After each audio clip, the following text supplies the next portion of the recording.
Hello, नमस्कार दोस्तों, कैसे हो? अपन पढ़ रहे हैं राजस्थान की प्रमुख हवेलियाँ, है ना? इसके बारे में, हवेलियों के बारे में सामान्य परिचय तो इस पीछे वाली वीडियो में पढ़ चुके हैं। थोड़ा सा भी पढ़ लेंगे और इसके आगे अपन स्टार्ट करते हैं प्रमुख हवेलियों के बारे में, है ना? तो स्टार्ट करते हैं। जैसे मैंने आपको बताया था पीछे वाली वीडियो में कि ये मान लो क्या है, चबूतरा है। क्या है ये? चबूतरा है, ठीक है।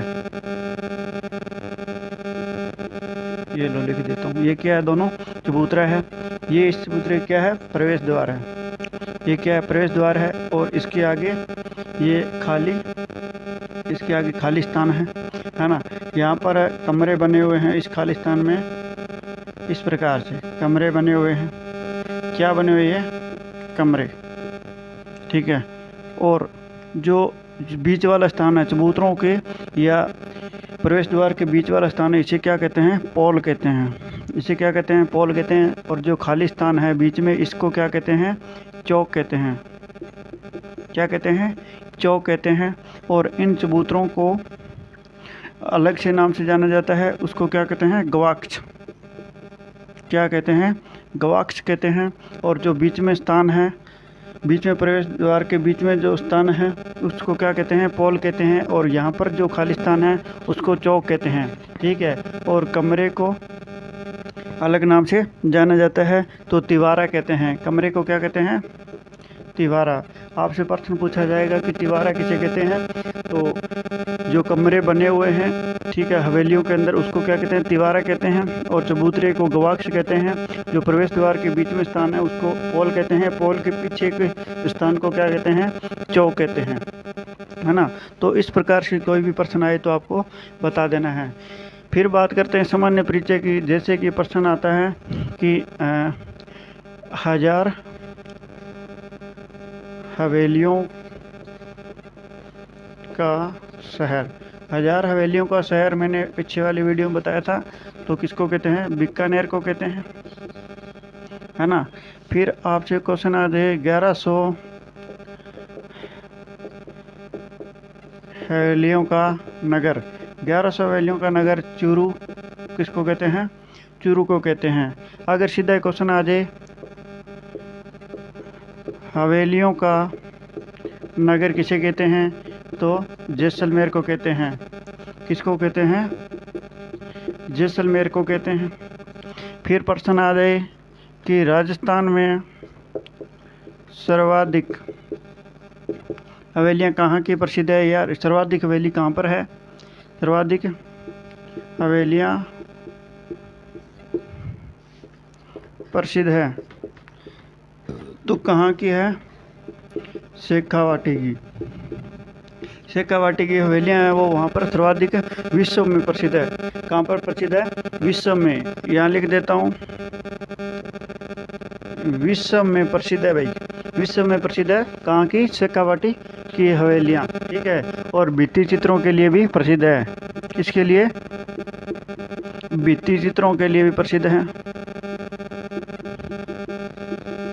ठीक है। आपसे प्रश्न पूछा जाए कि भित्ति चित्रों के लिए प्रसिद्ध कहाँ की हवेलियाँ हैं, तो शेखावाटी की। और सर्वाधिक हवेलियाँ कहाँ पर है? शेखावाटी में हैं। हवेलियों का नगर किसे कहा जाता है? जैसलमेर को कहा जाता है। 1100 हवेलियों का नगर चूरू को, 1000 हवेलियों का शहर बीकानेर को कहा जाता है। जिस प्रकार से जिलों की नगरी उदयपुर को कहा जाता है, जल महलों की नगरी किसे कहा जाता है? डिग भरतपुर को कहा जाता है। उसी प्रकार से दोस्तों आपको याद रखना है कि हवेलियों का नगर जैसलमेर को कहा जाता है ना? फिर प्रश्न आता है कि राजस्थान में सर्वाधिक हवेलियों का निर्माण किसने करवाया? सर्वाधिक हवेलियों का निर्माण किसने करवाया? तो किसने करवाया? सेठ साहूकारों ने निर्माण करवाया, ठीक है। तो राजस्थान में सर्वाधिक हवेलियों का निर्माण किसने करवाया? सेठ साहूकारों ने करवाया। और कब करवाया दोस्तों? 17वीं व 18वीं सदी में करवाया। 17वीं व 18वीं सदी में निर्माण करवाया किसने? सेठ साहूकारों ने। और कहाँ पर? राजस्थान में सर्वाधिक हवेलियों का निर्माण करवाया, है ना।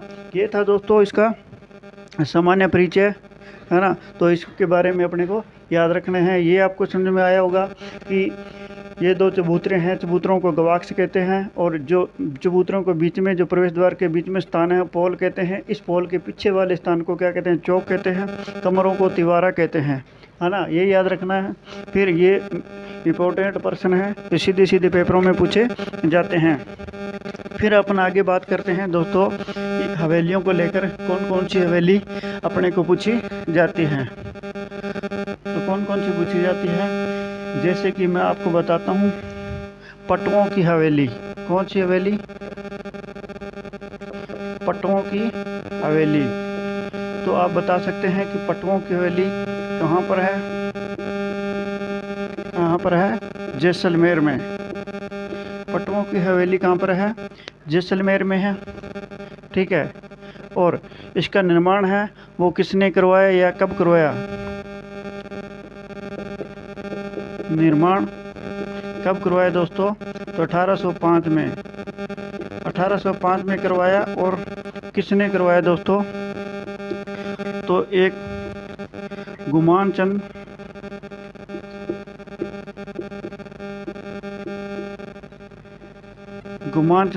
पटवा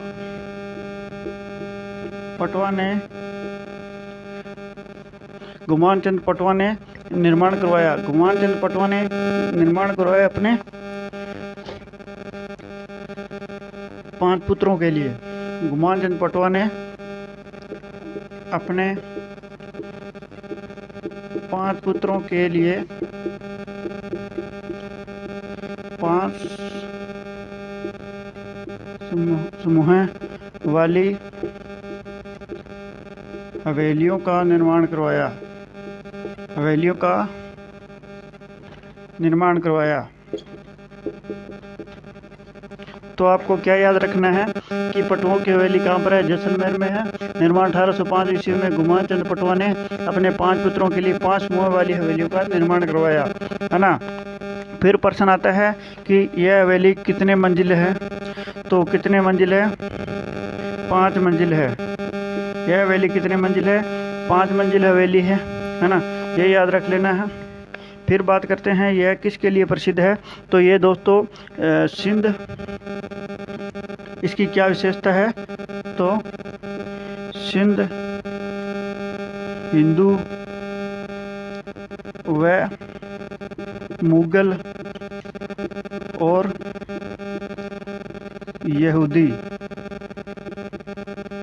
यहूदी शैली में क्या है? निर्मित है। तो आपको याद रखना है कि सिंध हिंदू मुगल और यहूदी शैली में निर्मित कौन सी हवेली है? तो पटुओं की हवेली है। तो पटुओं की हवेली किससे निर्मित है? तो सिंध हिंदू मुगल और यहूदी शैली से निर्मित है ना। ये इसके बारे में थोड़ा सा याद रख लेना है। और फिर बात करता हूँ तो जैसलमेर की यह प्रसिद्ध लोकप्रिय हवेली है। जैसलमेर की सबसे लोकप्रिय हवेली है। सबसे लोकप्रिय हवेली कौन सी है जैसलमेर की? तो पटुओं की हवेली है ना। तो इसके बारे में इतना सा याद रखना, ये पीले पत्थरों से निर्मित है, क्योंकि आपको पता है जैसलमेर में कैसे पत्थर मिलते हैं? पीले पत्थर मिलते हैं।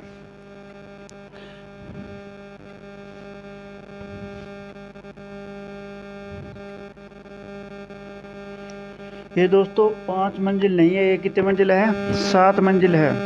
कितने मंजिल है? 7 मंजिल है, ठीक है। सॉरी दोस्तों।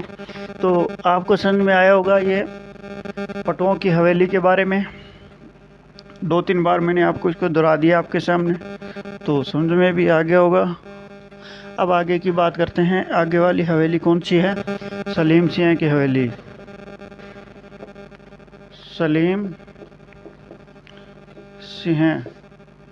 सलीम सिंह की हवेली। तो आपको पता होगा सलीम सिंह की हवेली कहाँ पर है? ये भी कहाँ पर है? जैसलमेर में है। कहाँ पर है दोस्तों? जैसलमेर में है। एक बार देख लेता हूँ चल रहा है क्या सही। बिल्कुल सही चल रहा है ना, चलो ठीक है। तो सलीम सिंह की हवेली कहाँ पर है? जैसलमेर में है। फिर बात करते हैं इसकी निर्माण की। इसका निर्माण कब और किसने करवाया? तो इसका निर्माण 1815 ईस्वी में किसने करवाया? जैसलमेर का प्रधानमंत्री। जैसलमेर का प्रधानमंत्री। पहले दोस्तों प्रत्येक रियासत का एक प्रधानमंत्री होता था, तो इसमें जैसलमेर का प्रधानमंत्री सलीम सिंह है। सलीम सिंह ने अपने निजी निवास के लिए करवाया। तो प्रश्न आता है सलीम सिंह की हवेली कहाँ पर है? तो आपको बताना है जैसलमेर में है। फिर इसका निर्माण कब और किसने करवाया? 1815 ईस्वी में जैसलमेर का प्रधानमंत्री सलीम सिंह ने अपने निजी निवास के लिए करवाया था। ठीक है, फिर आगे की बात करते हैं इस सलीम सिंह हवेली की। तो यह जैसलमेर की भित्ति चित्रों के लिए प्रसिद्ध है। यह हवेली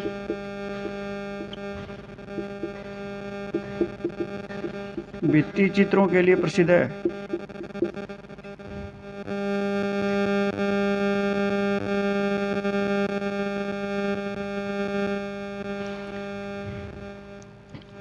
ठीक है, और यह कितने मंजिल है? तो यह 3 मंजिल है।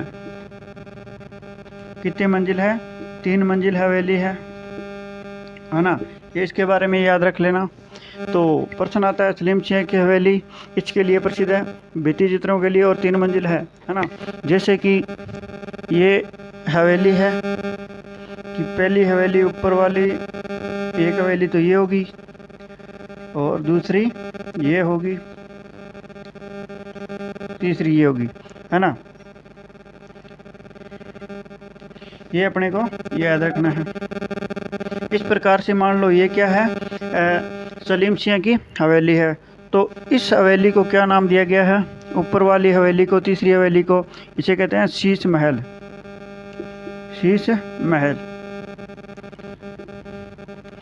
3 मंजिली है। तो पहली ऊपर वाली जो मंजिल है उसको शीश महल कहते हैं, और इसको कहते हैं रंगहीन महल। रंग महल या रंगहीन महल, रंग महल, रंग महल। ठीक है, और इस नीचे वाली पहली मंजिल को क्या कहते हैं? तो इसे कहते हैं दोस्तों मोती महल। मोती महल, है ना। ये याद रखना है। शीश महल मतलब है कांच से निर्मित महल, है ना। तो यह शीश महल है, ये किससे निर्मित है? काष्ठ से निर्मित है। काष्ठ से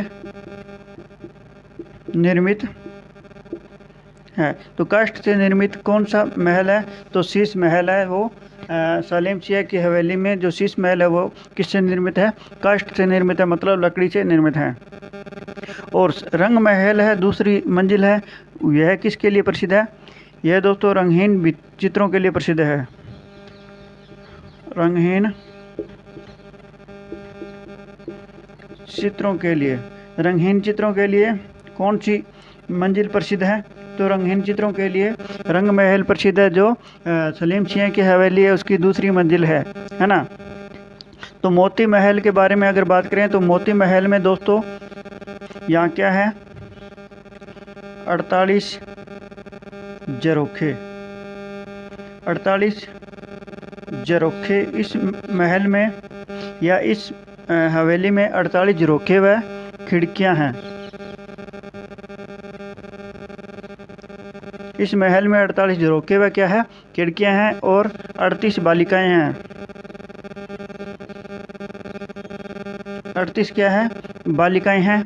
ठीक है, इस महल में। और इस महल की अगर बात करें, यानी कि इस महल की, किस महल की? सलीम सिंह महल की।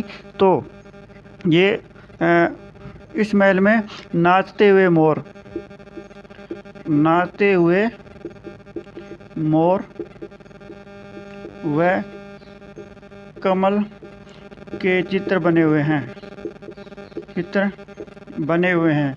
तो पूछा जाता है कि नाचते हुए मोर व कमल के चित्र किस हवेली में बने हुए हैं? तो सलीम सिंह की हवेली है ना, उसमें बने हुए हैं। जो कितने मंजिल है? 3 मंजिल है। तो सलीम सिंह की हवेली जैसलमेर में है। निर्माण 1815 में जैसलमेर का प्रधानमंत्री सलीम सिंह ने अपने निजी निवास के लिए करवाया। यह हवेली भित्ति चित्रों के लिए 3 मंजिल है। काष्ठ से पहली मंजिल को कहते हैं मोती महल, दूसरी मंजिल को रंग महल, तीसरी मंजिल को शीश महल।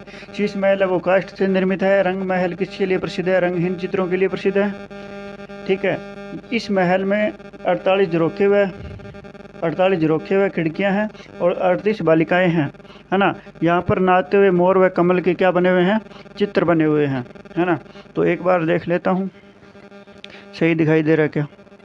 हाँ, ठीक है। अब आगे अपन बात करते हैं आगे वाली हवेली की। आगे वाली हवेली कौन सी है? नथमल की हवेली। कौन सी हवेली है दोस्तों? नथमल की हवेली। नथमल की हवेली ये कहाँ पर है? ये भी कहाँ पर है? जैसलमेर में है। नथमल की हवेली कहाँ है? जैसलमेर में। जैसलमेर को क्या कहते हैं? हवेलियों का नगर कहते हैं, है ना। तो इसका निर्माण कब हुआ, किसने करवाया? तो 1881 से 1885 के मध्य करवाया गया, है ना। 1881 से 1885 के मध्य करवाया गया। और किसने करवाया? 2 भाइयों ने करवाया। 2 भाइयों ने करवाया। उसका नाम क्या था दोस्तों? एक का नाम था हाथी व एक लालू। हाथी व लालू के द्वारा, मुस्लिम कारीगरों के द्वारा। हाथी व लालू ये मुस्लिम थे, मुस्लिम कारीगर थे, कारीगरों द्वारा करवाया गया।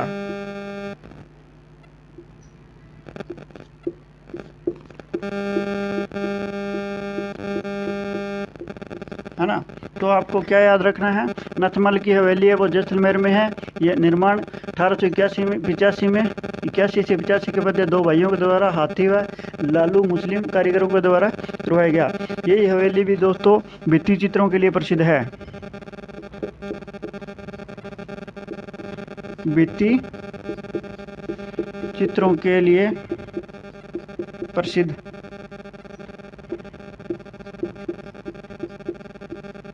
तो भित्ति चित्रों के लिए प्रसिद्ध कौन सी हवेली है जैसलमेर की? तो नथमल की हवेली प्रसिद्ध है ना।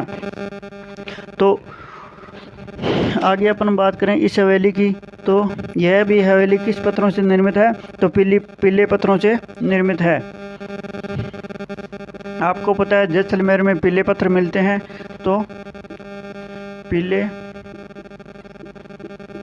पत्थरों से निर्मित हवेली है। तो पीले पत्थरों से कौन सी निर्मित है? तो नथमल की हवेली। और पहले भी मैंने करवाई थी, वो भी पीले पत्थरों से निर्मित है ना। अब अपन आगे बात करते हैं लास्ट हवेली की, और इसके बाद आगे वाली वीडियो में बात करेंगे अन्य हवेलियों की। यहाँ तक समझ में आया होगा। आगे वाली हवेली है मोदी की हवेली।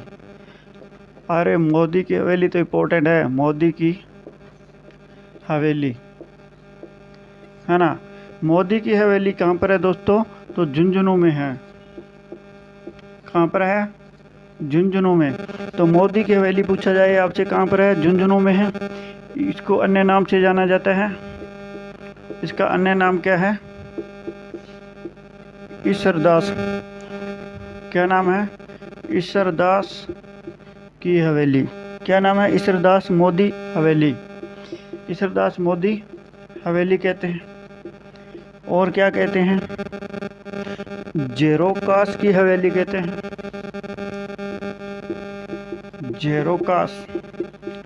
जेरोकास की हवेली कहते हैं, है ना। और इसकी और क्या खास बात है? तो यह झुंझुनू नगर की प्रसिद्ध हवेली है। यह झुंझुनू नगर की प्रसिद्ध हवेली है। तो झुंझुनू नगर की प्रसिद्ध हवेली कौन सी है दोस्तों? मोदी की हवेली है ना। यह हवेली भित्ति चित्रों के लिए प्रसिद्ध है। यह हवेली फ्रेस्को पद्धति से निर्मित है। ये इंपॉर्टेंट है दोस्तों, इंपॉर्टेंट लगा लेना। यह हवेली फ्रेस्को पद्धति से निर्मित। तो फ्रेस्को पद्धति से निर्मित कौन सी हवेली है? तो मोदी की हवेली, जो कहाँ पर है? झुंझुनू में है। अन्य नाम ईसरदास मोदी हवेली है, झरोकास की हवेली भी कहते हैं। यह झुंझुनू नगर की प्रसिद्ध हवेली है और झुंझुनू की यह भित्ति चित्रों के लिए प्रसिद्ध है हवेली। यह इंपॉर्टेंट ये है कि यह हवेली फ्रेस्को पद्धति से निर्मित है। तो झुंझुनू में कुछ अन्य हवेली है, खिंचन की हवेली और टिब्बड़ेवाला की हवेली, है ना। यहाँ तक दोस्तों आपको समझ में आया होगा, क्लियर हो गया होगा। अगर नहीं आया तो इसको दोबारा से देखने के बाद भी समझ में आ जाएगा, है ना। पहली बार अगर नहीं आ रहा तो दोबारा से भी देख सकते हैं। तो थैंक यू दोस्तों, धन्यवाद।